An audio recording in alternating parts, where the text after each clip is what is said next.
Hoje eu vou falar um pouco sobre a Golden Share e o valor de mercado em uma holding familiar. Por que essa conta não fecha? Nem na economia e nem no direito. Você já reparou que no Brasil, organizar o patrimônio pode acabar virando um problema tributário? É exatamente isso. A holding familiar ela é uma das estruturas mais usadas no planejamento patrimonial para evitar a sucessão. Ela serve geralmente para organizar patrimônio, organizar bens, definir regras e reduzir conflitos e dar uma continuidade a tudo aquilo que a família construiu.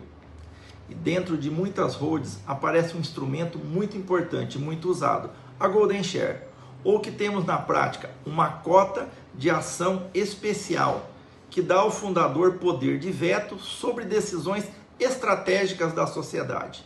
Até aí tudo certo, é a proteção e a governança. O problema começa quando alguns estados ou municípios resolvem tributar essa estrutura como se as cotas e os bens estivessem lá na prateleira, disponíveis para venda, como se existisse um valor de mercado real, imediato, ali pronto para ser vendido. E aqui está a tese: cobrar tributo com base em um valor de mercado, onde não há mercado, é uma ficção econômica e jurídica. O que é a Golden Share na prática e por que ela não é um enfeite? A Golden Share nasceu lá atrás, nas privatizações, como forma do Estado manter e poder proteger o controle em decisões estratégicas para a empresa. No direito empresarial, ela foi adaptada muito bem ao mundo das famílias e das empresas fechadas. Na lei de SAs, a 6.404/76, existe a ideia de ações com direitos diferentes, inclusive com restrições de voto. Em certos casos, até mesmo poder de veto. Este é um poder muito claro, trazido para a vida real da holding familiar. A Golden Share, ou aquela cota de classe especial, no caso de uma empresa limitada, costuma ser usada para garantir que o fundador da empresa possa vetar, por exemplo, venda de imóveis na holding, entrada de terceiros no capital, mudança de controle e decisões que vão fragilizar toda essa estrutura criada para proteger a família. Ou seja, a função dela é tirar o patrimônio de circulação livre.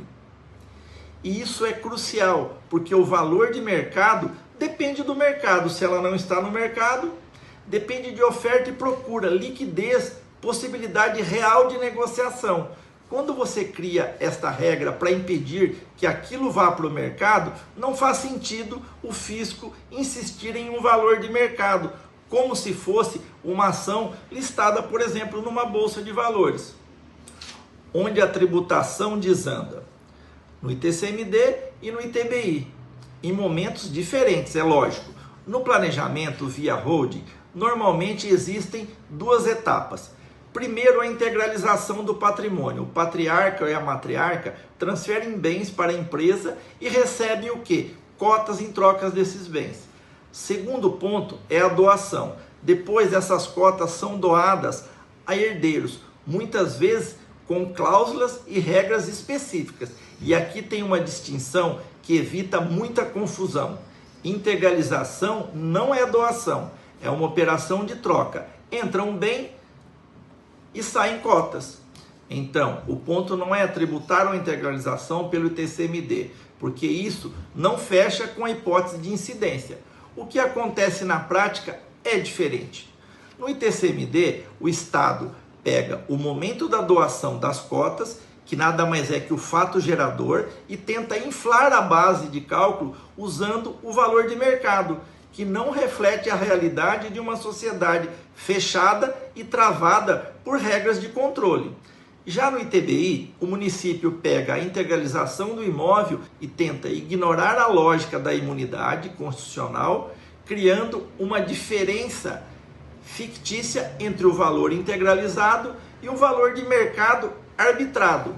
Resultado: o contribuinte é empurrado para uma conta que não corresponde àquela operação real. Olha só, a lei federal permite integralizar pelo valor histórico. Isso tem lógica. Existe uma regra muito objetiva no regulamento do imposto de renda.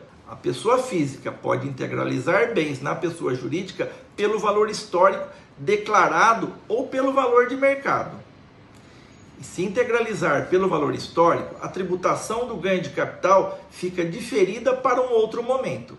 Se integralizar por um valor maior, aí sim até pode haver ganho de capital, dependendo do caso. Ou seja, o sistema federal reconhece que integralização é ferramenta de capitalização e organização patrimonial. Quando o fisco local ignora isso, ele tenta impor valor de mercado, goela abaixo, ele cria um conflito. De um lado, uma lógica federal de incentivo e organização patrimonial. De outro, uma política local arrecadatória que pune a organização. Isto gera insegurança jurídica e, na prática, desestimula o que o país deveria estimular: empresa organizada, governança e continuidade do patrimônio. Olha só, nós também temos o ITBI e a imunidade constitucional. O que está escrito é bem direto. A Constituição, no seu artigo 156, parágrafo 2º, inciso 1º, diz que o ITBI não incide sobre transmissão de bens incorporados ao patrimônio de uma pessoa jurídica em realização de capital. E ponto. Lembra, ele recebe cotas. A Constituição não faz imunidades depender de uma avaliação municipal de mercado para criar uma base paralela, ilegal. O que alguns municípios fazem é um contorno. Inventam a tese da base excedente como se a imunidade valesse só até um valor e o resto pudesse ser tributado. Na prática, isso vira um artifício para anular a imunidade. E aqui vai um ponto central. Quando o texto constitucional é claro, a interpretação não pode servir para esvaziar esta regra. Agora, quando a cobrança passa do limite, o risco de excesso de exação existe. Ainda um aspecto muito delicado. A depender do caso da condução, a exigência do tributo sabiamente indevido pode, em tese, aproximar-se da figura do excesso de exação, muito bem caracterizado no artigo 316, inciso 1º do Código Penal. Eu não estou dizendo que todo caso automaticamente vira um crime. O que eu estou dizendo é: quando há imunidade expressa, se cria um artifício para cobrar do mesmo jeito. O tema sai do campo do erro interpretativo simples e entra em uma zona de gravidade maior, com possíveis responsabilidades. É isso que eu estou dizendo. Olha só, um critério mais realista: valor patrimonial e realidade de sociedade fechada, mesmo fora do tema tributário. O judiciário já lida com esse problema parecido quando precisa apurar valor de participação societária em sociedades fechadas.